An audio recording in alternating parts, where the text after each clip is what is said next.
Subject, package delivery, tracking ID 9274810 from norreply@quicksendtrack.com, date Thursday 1:03 p.m. Your package has been delivered and left at your front door. That's how it started. Not ominous, not weird, just a regular delivery notification, like the hundreds I've gotten before. The email didn't even raise an eyebrow at first. I was expecting something. A coffee grinder I'd impulse bought at 1 a.m. after a TikTok convinced me I couldn't live another week without fresh beans. But when I opened the front door, there was nothing there.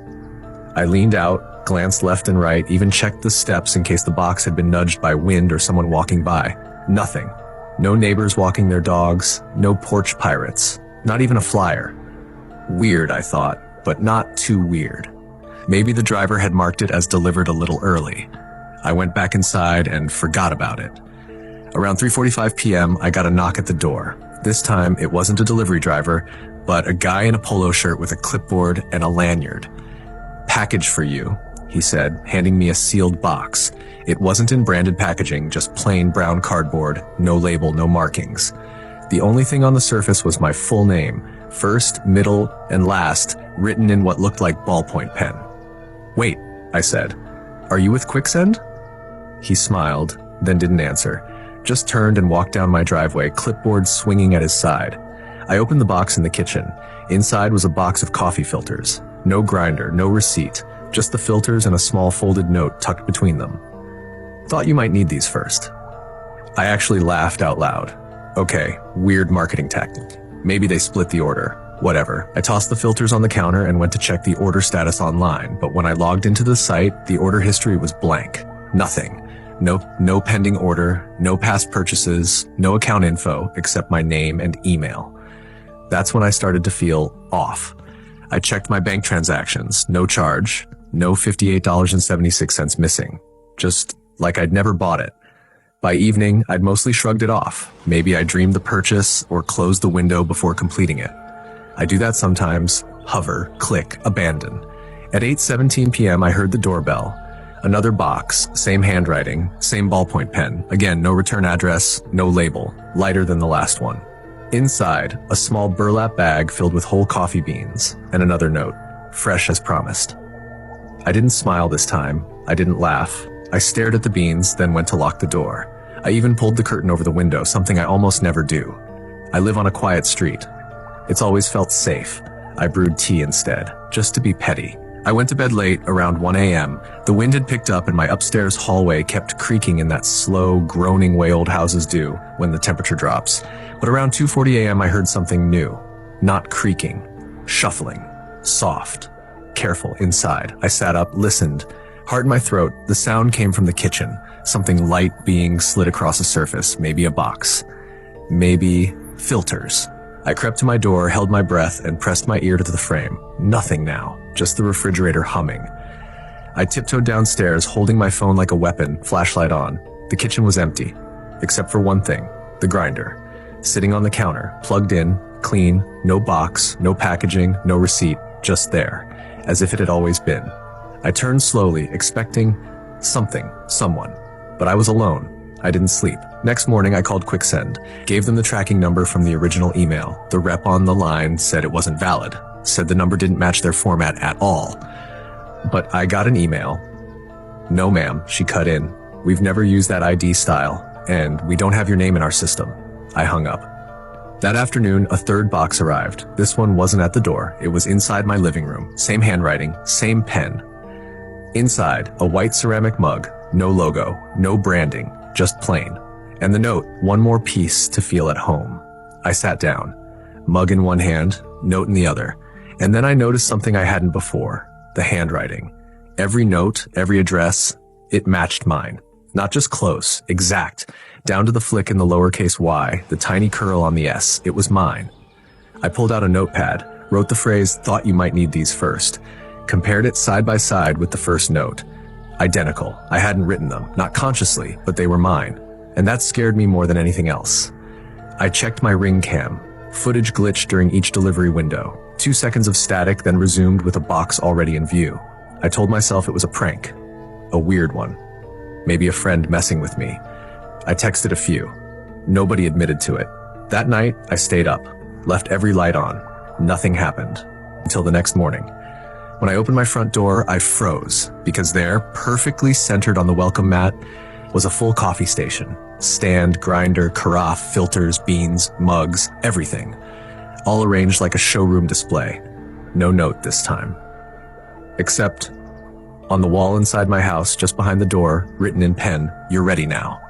The handwriting wasn't mine this time, it was my mother's. I recognized it instantly. The looping cursive she used on birthday cards, the handwriting I hadn't seen since her funeral 8 years ago. I stumbled back, slammed the door shut. I didn't open it again for hours. When I finally did, everything outside was gone. No stand, no coffee station, just the empty mat. I wanted to believe I hallucinated it, that maybe I'd been sleepwalking, writing notes to myself, creating stories. But that didn't explain the mug, the grinder, the beans, the handwriting, the delivery guy with the clipboard. I took the grinder out to the garbage, tossed the filters, the mug, all of it. And I thought I was done. But just now, tonight, as I'm writing this, I made tea, boiled water, dropped in a bag, let it steep. I didn't look in the cabinet. I know I didn't. But when I picked up the mug, it wasn't the one I grabbed. It was the plain white one. And underneath it, printed around the base in tiny red letters I swear weren't there before. "Welcome back. We've missed you." The delivery that wasn't meant for me. My name is Mark. This happened to me a few years ago when I was living alone in a small apartment. I was used to quiet nights, sometimes even too quiet, but nothing ever really unsettled me until that night. It started with a delivery.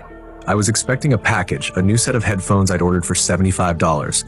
The delivery window was between 7 and 9 p.m., and I was home waiting. Around 8:30, the doorbell rang. I looked through the peephole and saw a delivery guy holding a small box. I opened the door, thanked him, and signed the electronic pad. He handed me the box, gave a quick nod, and left. I took the package inside and set it down on the kitchen counter. When I opened it, my headphones were there, exactly as expected. I plugged them in to test, but the sound was weird. Like there was static, but also something else, almost like a faint whisper under the music. I shrugged and decided to call customer service the next day. I put the headphones down and went about my evening. The weather was calm, the streetlights outside flickered gently through my window, and I started watching a movie. About an hour later, the doorbell rang again. I wasn't expecting anything else. Confused, I looked through the peephole. Nobody was there. I stepped outside, but the hallway was empty. Shrugging it off as maybe someone playing a prank, I locked the door and went back inside. Then my phone buzzed. It was a text from an unknown number. "Did you like the headphones?" I froze. Who was this? How did they get my number? I didn't reply. A minute later, another message arrived. "You shouldn't have opened the package." My heart started pounding. I looked around the apartment like something was watching me. I considered calling the police, but what would I say? Someone sent me a creepy text about headphones? I decided to block the number. Then I heard a soft tapping noise coming from my bedroom window.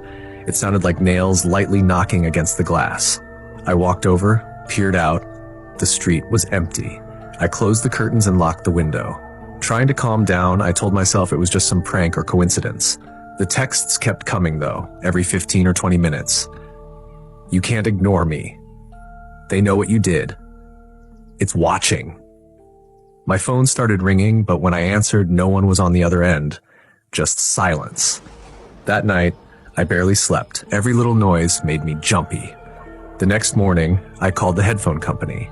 They confirmed the tracking number was valid, and the package was delivered to my address by one of their drivers. But they also said something strange, that the package had been returned once before, unopened, due to a delivery error. Suddenly, I wondered if maybe someone else was supposed to get the package. But why send creepy texts? That evening, I found a note slipped under my door.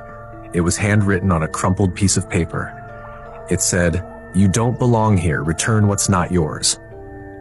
My hands trembled as I read it. I looked out my peephole again. Downstairs, in the dim light, I thought I saw a shadowy figure waiting near the stairs. I didn't open the door. I called a friend and asked if they could stay over. They agreed. That night, with someone else in the apartment, I felt a little safer. But when we both went to bed, my phone buzzed one last time. You can't hide. I checked the window locks, double-checked the doors, and left the lights on. Around 3 a.m., I woke to a loud bang downstairs. It sounded like something heavy hitting the floor.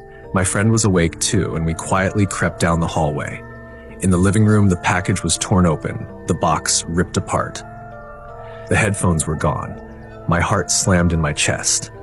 We called the police. They came, searched the place, but found no sign of forced entry. The cameras in the hallways didn't show anyone entering or leaving. When they left, I sat on the couch trying to piece together what was happening. The next morning, I checked my phone and saw one last text, this time from a different number. Thank you for returning it. I stared at the screen. What was going on? I decided to throw the headphones away. If they were cursed or something worse, I didn't want to risk it. Days went by without incident. I almost convinced myself it was a prank by some tech geek.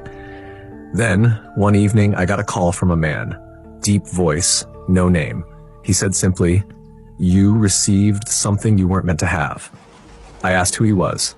No answer. He hung up. That night, as I lay in bed, I realized I'd never checked the small package for anything else. I grabbed the torn box from the trash and dug through the wrapping.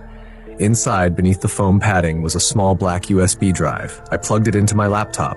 The screen went black for a moment, then a video file appeared. I clicked it. On the video was a room, dark, barely lit. A figure sat in a chair, hands tied behind their back, head hanging. The camera angle shifted slowly, showing part of the face. It was a man, but I couldn't recognize him. Then the video switched. The figure stood up. The man's mouth moved, but there was no sound. On the screen, words appeared, typed out as if someone was messaging me through the video. "You have what belongs to me. Return or suffer." Suddenly, the screen went static. My blood ran cold. I unplugged the USB and threw it across the room. I locked all the doors and windows again. I didn't sleep for 2 nights. On the 3rd morning, my landlord called. There had been a complaint from the neighbors about strange noises coming from my apartment. Shouting, banging. I told the landlord I'd been alone and nothing unusual happened. Later that day, I got a letter in the mail. No return address. Inside was a single page typed, "You were never meant to receive this. The package was a warning, one you ignored. Now we're coming for you." I reported everything to the police, but they said there was little they could do without more evidence.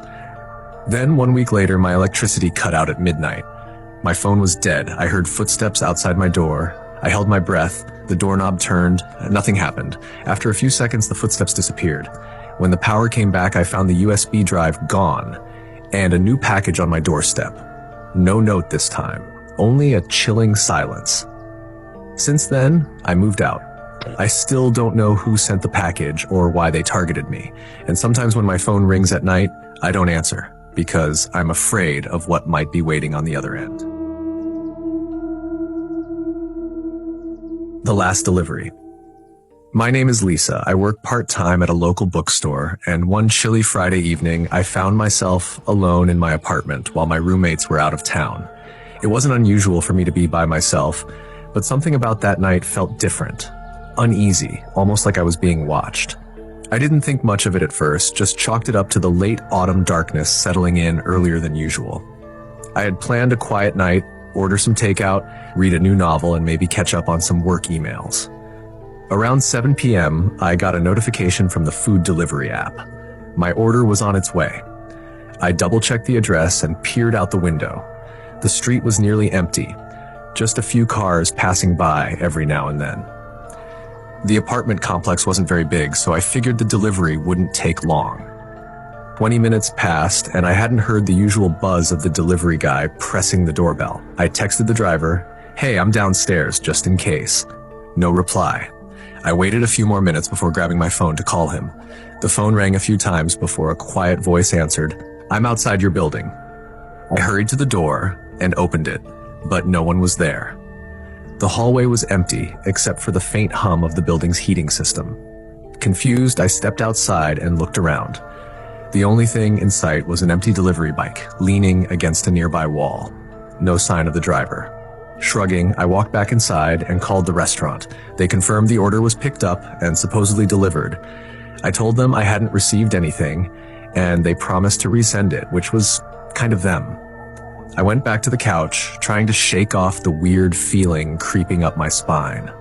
About 20 minutes later, the doorbell rang again. Heart pounding, I peeked through the peephole. A man in a delivery uniform stood there, holding a brown paper bag. Relief washed over me. I buzzed him in and opened the door. He handed over the bag with a tight smile and said, "Sorry for the wait." His eyes seemed distant, unfocused. "Thanks," I said, taking the bag and closing the door quickly. I checked the food.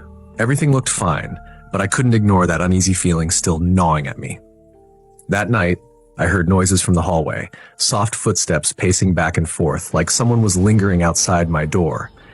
I told myself it was just the building settling or another tenant coming home late. Still, I double-locked the door and closed all the curtains. Around midnight, I was getting ready for bed when the lights flickered. I sighed, knowing the building had occasional electrical issues. Suddenly, my phone buzzed. A text from an unknown number. "Did you like the food?" My fingers trembled as I typed back, "Who is this?" No reply. I checked the door again. It was locked tight. Still, I couldn't shake the feeling that someone was watching me. I debated calling the police, but didn't want to make a fuss over a strange text. Maybe it was a prank. I locked myself in my bedroom, turning off all the lights, trying to calm my racing thoughts. Minutes later, another text came through. "You forgot this." Attached was a photo of my front door handle, clear as day, taken from just outside. I froze. How was this possible? I lived alone and the building's main entrance was locked. Only residents and their guests had access. I stared at the door, my breath shallow. Then, softly, I heard a knock. 3 taps, deliberate and slow. I didn't move. The knocking continued, louder now, more urgent. My phone buzzed again. "Open up." Panic took hold. I dialed 911, whispering my address and the situation to the dispatcher. The knocking stopped immediately. I waited, every muscle tense. After what felt like an eternity, the dispatcher told me officers were on their way. Moments later, I heard footsteps running down the hallway, voices calling out. I opened the door to see 2 officers scanning the area. I explained everything, texts, knocking, the missing delivery. They checked the building cameras and told me someone had been lurking in the hallway earlier but left before they arrived. That night, I barely slept, constantly glancing at the door. Days passed and things returned to normal, or so I thought. One evening, my phone buzzed again. Same unknown number. I didn't open the message at first. Finally, curiosity got the better of me. The text read, "Thanks for letting me in." Cold dread washed over me. I rushed to check every lock, every window. Everything was untouched. But then I noticed something chilling on my kitchen counter. A small slip of paper I hadn't seen before. Written on it was a single word, "Inside." I called the police again. They searched the apartment thoroughly but found nothing. The officers reassured me it was probably a prank from someone who managed to get in briefly but left no trace. I stayed at a friend's place that night. When I returned the next day, the apartment was eerily quiet. I turned on the lights, walked around, checking every room. Then I saw it. A message scratched into the inside of my bedroom closet door. "You're never really alone." I sat down, heart pounding, realizing that whoever had been watching me had found a way inside. It wasn't until the next week that I found out the truth. A neighbor approached me cautiously and said they'd noticed a man in a delivery uniform wandering the building for weeks, sometimes disappearing into stairwells and reappearing unexpectedly. They called the police, but the man was always gone before officers arrived. The final twist? The building's security camera footage from months ago showed a man posing as a delivery worker breaking into apartments, but he was never caught.